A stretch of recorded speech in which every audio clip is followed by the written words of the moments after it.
All right, welcome everybody to a very special episode of Gathering Gurus. I'm thrilled to be joined today with Greg Christy from Brite Ideas. Today we're going to be talking about how our production partners can assist us in really creating a meaningful and impactful experience for our attendees. So Greg, thank you for having me. This is an incredible facility, and I'm really looking forward to having a conversation with you today about how our affiliate relationship, our partnership, is helping clients create some incredible experiences. Well, Brian, thanks for being here. Really appreciate it, and I look forward to our conversation. Excellent. So tell me a little bit more about Brite Ideas, how you got started, and just a little bit more about the business. All right. Well, as I said, my name is Greg Christy. I'm the co-founder and CEO of Brite Ideas. We've been around for 35 years. We specialize in creative solutions for lighting, audio, video, and staging, with the emphasis on really helping to realize our clients' messaging through our tools of technical support. Greg, that's amazing, and I think that's why it's such a great fit with GoGather. We share a lot of similar philosophies in that. GoGather is actually about the gathering that happens prior to the event. It happens, the team that we bring together, and that's why we're so excited to be here talking with you today, one of our affiliate partners. For GoGather, the most important thing is our people, is our partners, right? And the ability to understand who our clients are, what their objectives are, what their goals are, what their culture is, and help them gather together the right team of folks that's going to help them be as successful as possible. And so that's really the core of who we are, what we were founded on back in 2008. We are exactly 17 years old. I have a daughter that was born on the same day that our corporate paperwork was signed off, so every year I know exactly when to celebrate both of those significant milestones in my life. But ultimately, we are a full-service meeting and event agency that does start with intent and design in mind. We are able to provide our clients with sort of soup to nuts, to use the cliche term, but that initial sort of ideation, design, budget management, task list, on-site schedules, staffing, all of those things, but most importantly, that ability then to bring in strategic partners, affiliate partners, like Brite Ideas, to help them create meaningful event experiences. Greg, we're thrilled to partner with Brite Ideas. Your team is more than just a technical gear house, and that's what we're looking for in our affiliate partners. How do you help companies bring their events to life beyond just the gear, beyond just the equipment that's in the room? That's a great question, Brian. What we try to do, what our goal is to elevate the attendee experience. If we take, for example, a corporate event, right? Attendees can be so distracted these days, right? If you look around a room, everybody's on their phones, everybody's thinking about what's happening tomorrow or reading their news feed or on their socials. When we start with a production, our goal is how can we take our tools and create an experience that is going to grab the attendee's attention and hold it throughout. Right? Because we want to frame the keynote speaker in such a way that it is engaging, it is exciting, and we're supporting that speaker on stage, right? Through visuals, through ancillary things like lighting, sound effects, all that, to really bring it all together and create a cohesive experience. It's not just let's put two screens up, let's put their slides up there, give them a clicker. You're going to lose people right away with that. It's creating an immersive environment that's going to hold their attention. Right. I couldn't agree more. And the bar is so high, right? When you talked about attention span. Attention spans are short, right? And people expect, just by their nature, just a high level of production, right? A high level of creativity. We often talk about the idea that I can go watch some of the best speakers on any given topic on YouTube at any time. What is the difference, right, if I'm going to be coming and experiencing it in person? Why? You know, how does that affect me? And for us, it's about that immersive feeling, right? Instead of just staring at that screen, regardless of how good technology gets, that screen is a barrier. Exactly. We're not together. This is why you and I are doing this in person, right? We could have done it over Zoom, we could have done that sort of thing. But when you set us up in this sort of environment, in this amazing space, our ability to share ideas and convey our thoughts is just so much better. And so it's so important, right, that we get involved with a solid production crew that can really help us bring those experiences and those meaningful messages to life, right? But with that, when do we bring that in? We have this idea, right? We have this project that the clients assigned us with. Maybe they've selected even a venue. Maybe they have their agenda. When is the ideal time to start thinking about that, though? When do we think about what is that keynote going to look like? When do we partner with a company like yours? Well, you said a key word a minute ago. You said maybe we already have a venue selected. We've got an agenda situated.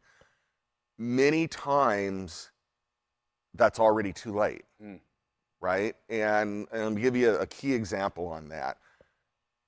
When a venue selection is happening and dates are booked, it's usually, okay, we want our event to be Tuesday, Wednesday, Thursday. So let's get the room on Monday, and on Thursday afternoon, we can let it go. Somebody else can be in there on Friday, right? We get engaged then down the road, and we start having conversations about, well, I want this circular stage, and we want all this stuff happening and all that. And, okay, how much time do we have to set up? Well, you've got 3/4 of a day, and then we have to rehearse the executives. It doesn't work. So even at the point of venue selection, I think it's very important that you are working with a partner. You're not going to know exactly what you want to do, but at least have a framework to be able to say, well, geez, that would really be 2 days for a setup. And this is a high-level executive meeting. You're not going to have a chance for whatever reason to rehearse your executives ahead of time. We need a day on site to rehearse them. So now you need 3 days before your day one. And again, okay, there's costs, there's availabilities and all that, but sometimes, again, well, we don't want to spend the money for those days. Well, what about if you're then working 24 hours a day with a technical team to get it all set up, right? That doesn't necessarily work. So I would engage right there with them. Further down the line, I've got a phrase that I use a lot. I learned it from a colleague many, many years ago. You can budget to a design, or you can design to a budget. So it's great, again, at that early stage to have a sense of what is our scale of this event, right? And know a framework to design around. I mean, we will do everything we possibly can to squeeze every penny out of a budget and throw in some extra stuff if we can. If it's sitting on the shelf, we'll throw it on the truck, we'll take it to elevate that, to try to make that relationship a partnership. Right. But if we don't know that, if we're, okay, give us a budget, no, that's too much. Okay, we'll backtrack. No, that's still too much. You know, and then there's a lot of back and forth that doesn't need to be there. Right. And what you said there that's been so crucial for the success of our partnership is that word, partnership. This idea that for us, it's never too early to get you involved. In fact, the more that we can partner to understand, first of all, the overall objectives, right? Really understand what is it that the client is trying to create by hosting this event. What is the environment they're looking to create? What is the emotion that they're looking to create? And the earlier that we can involve you in that process, like you said, now you can design to that objective.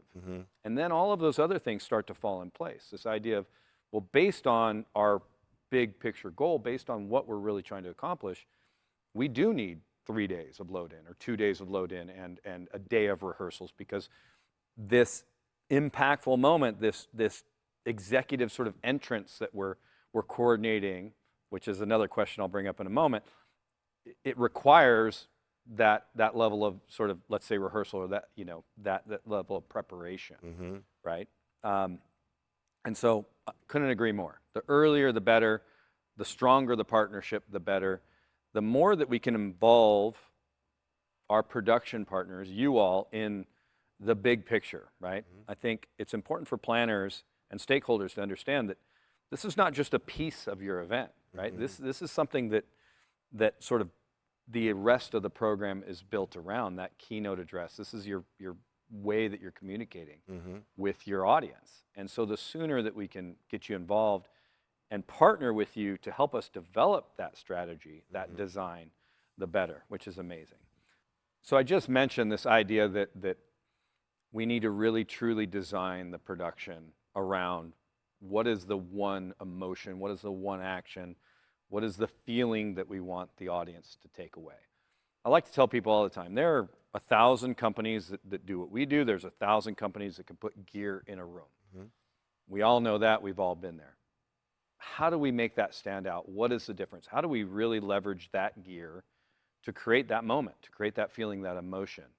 Your team has that background. Talk to me a little bit about that. What are the ways, what are the strategies that you take to bring that technical design element into the room and really make an impact? I come from a theatrical design background. You know, my degree is in theatrical design. I wanted to be a Broadway lighting designer, right, when I got out of school. And somehow somebody said, oh, we've got this corporate event. Can you get involved with that? And of course I said yes, but I brought those techniques with me to do that, and it was very successful, and it resonated with people. As the company grew, I surrounded myself with like-minded individuals. So now all of our key project managers have advanced degrees in theatrical design. So I bristle sometimes when people call us an AV company, because in my mind, we're designers who just happen to own equipment.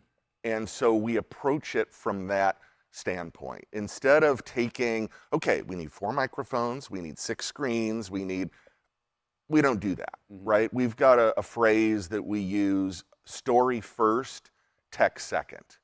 So in early meetings, I will ask the client, what is the message that you want to convey? What's your style guide? What's your look and feel? For example, we're in pre-production for an event right now where their icon in their graphics is a speaker cone, right? And the tagline is, you know, play it loud or you know, something like that, right?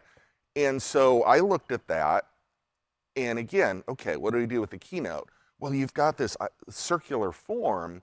What about if the display surfaces are all circles? Right? So you walk in the room and it can be these speaker cones vibrating, right? So again, you're tying in the messaging, you're tying in the visuals. People are like, oh, you know, it's something different. You're going to grab their attention, and then those speaker cones dissolve, and the content is in there, the iMag is in there, you know, all that type of stuff. So that's the way we look at it and try to move in that direction. You know, we did another event recently where it was a fundraiser for the Pacific Marine Mammal Institute in Laguna Beach. And they were doing a show at the Pageant of the Masters grounds in Laguna. And you've got all these permanent kind of sail structures that create this overhead space.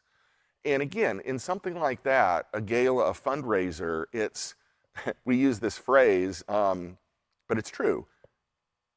How do you make the audience cry?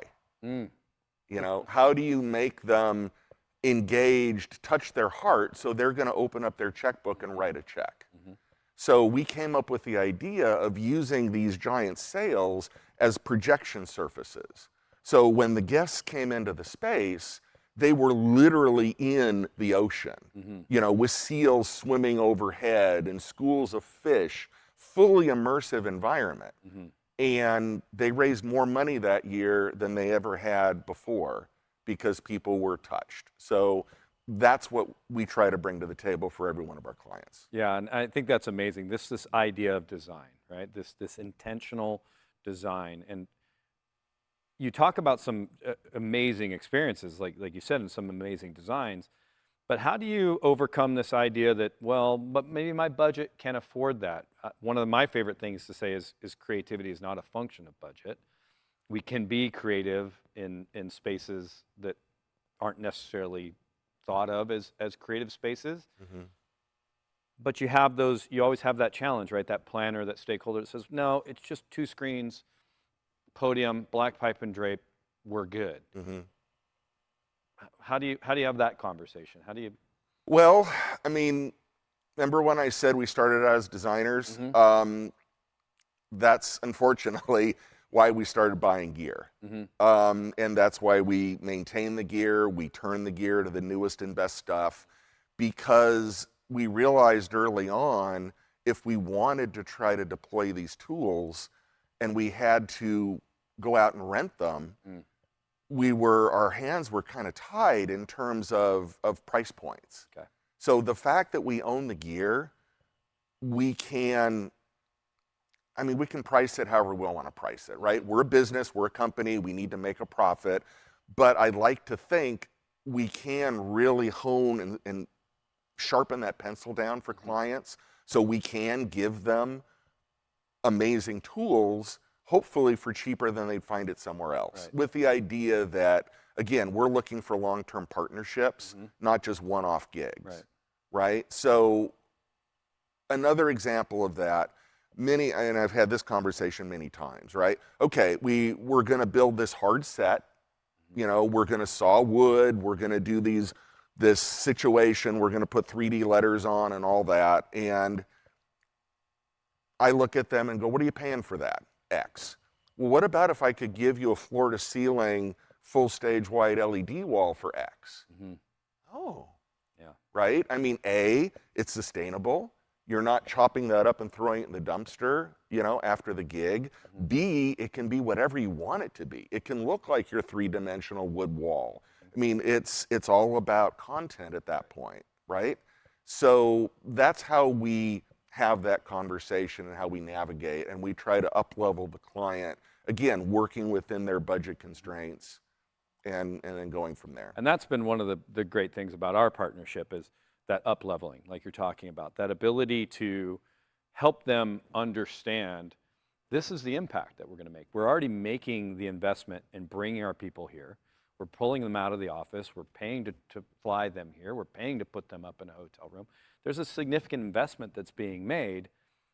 This sort of incremental increase that we're talking about here to really bring this to the next level, how do you tell that story for them, right? This is where you guys are so good with being able to create that design, create that picture, but really sort of bring them along and help them understand what that impact's going to be.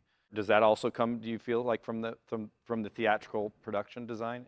I think so. I think, again, if you can get a client excited about an idea, I mean, they're never going to find, you know, double what they wanted to spend, right? But again, if we can get them excited, if we can move forward, you know, another story. We did an event for a tech client in San Francisco many years ago now, but they typically would spend 7 figures on an act, a band, right? It was an international group. And okay, we're going to have Chicago, we're going to have Aerosmith, whatever, right? They've got 3,000 people in this room. Maybe 25% are really going to care about the act, right? Another 30 or 40% are going to be mildly interested that they'll pay attention, then talk to their friends. And 25% will say it's too loud and leave. Right. So with that producer, we had the conversation about, okay, let's take that budget and, again, create this immersive environment, create content that all 7 of these regions at any one time can look up and go, oh, you know, that resonates with me, right? Oh, that resonates with me. And again, their surveys came back, best ever, we loved it. So it's just taking budgets and moving them around to create, again, different surprise and delight moments for the attendees. Right. I love it. And that goes exactly to what I just talked about, this idea that creativity in non-creative spaces, creativity with your budget, being able to figure out allocations, right? And this is where, again, a strong partnership with a production partner, being able to understand, even go back to what you mentioned before, this idea, well, hey, if we can add an extra day of load in and avoid some overtime or have more time for rehearsals, this actually frees up some budget, some allocation that we can now use to create an even better experience for our partners. So Exactly. having sort of that holistic, that big picture mentality, and not being so narrowed in and being so sort of boxed into, well, you're the production company, so once all of the other decisions are made, we'll just kind of let you know what your little piece is, and you go ahead and make it happen. I loved your saying. The other one, you can design to budget or budget to design. Good, cheap, and fast. Pick two. That's Right. probably the other one that you've Right. heard. Yep. So again, I think it goes back to that timing, to that intent, to that design, to that partnership, right? That strong partnership and understanding amongst the entire sort of group of stakeholders. So thank you for sharing all of that. That's really, really great insight. We talked a lot about the audience, how audiences have changed, really even post-COVID, right? It's everybody's favorite saying now, post-COVID, post-COVID. Post-COVID, though, we've seen it. People are more sophisticated. They're more distracted. They're more protective with their attention even, right? If something gets a little slow or starts to bore them a little bit, they're happy to stand up and go hop on that phone or get back to work, on the laptop. How do you all overcome that? How do you keep the draw? How do we keep them in that room and keep them engaged? Well, that's a good question. First of all, when we engage with the client, again, we're really trying to determine the message, right? We're also, from the theatrical background, where we read the script, right? And then figure out what the set looks like based on the script. Sometimes that might mean looking at previous videos of the CEO. Is this a dynamic individual?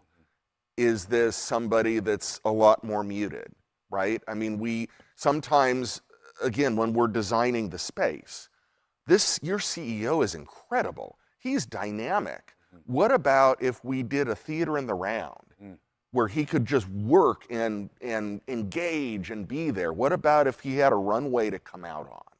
And we start having those type of conversations. Right? Really trying to go beyond just putting up, okay, 2 screens, some black drape, away we go. How can we really pull this out? Conversely, if the CEO is kind of more muted, it might be a situation of, okay, what if we surround him in an environment and, his key points are coming out and there's word clouds happening around him, right? That's amplifying his message because it's not getting out, it's not resonating like we would want it to, right? So let's make that space bigger. Let's take his message and put it out so it really, really, again, touches those people so they're putting those phones down and they're really paying attention to that message. Yeah. So that's really what we try to do from day one when we're planning the physical space and then what that design is that we're surrounding the CEO with.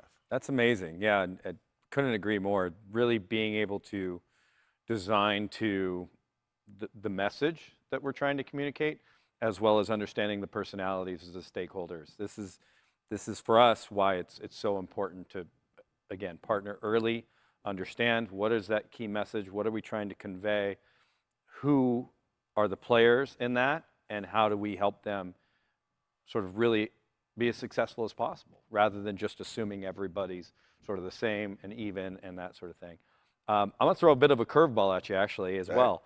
With that, thinking about those stakeholders and how we're communicating sort of that message from the client's perspective to the audience, the other thing that we're seeing is the audience expects to be able to give it back, right? The days of that sort of one way, us to them, are over. We have to start to think about not only what is the audience's experience, but how do they participate? How do they feel like they're part of this entire thing?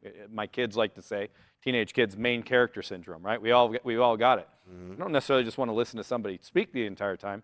I want to have an opportunity to contribute as well. How can production, how can the things that you're doing, the design that you're talking about, maybe help with that? Well, we do a lot of those type of situations, especially with our high-tech clients.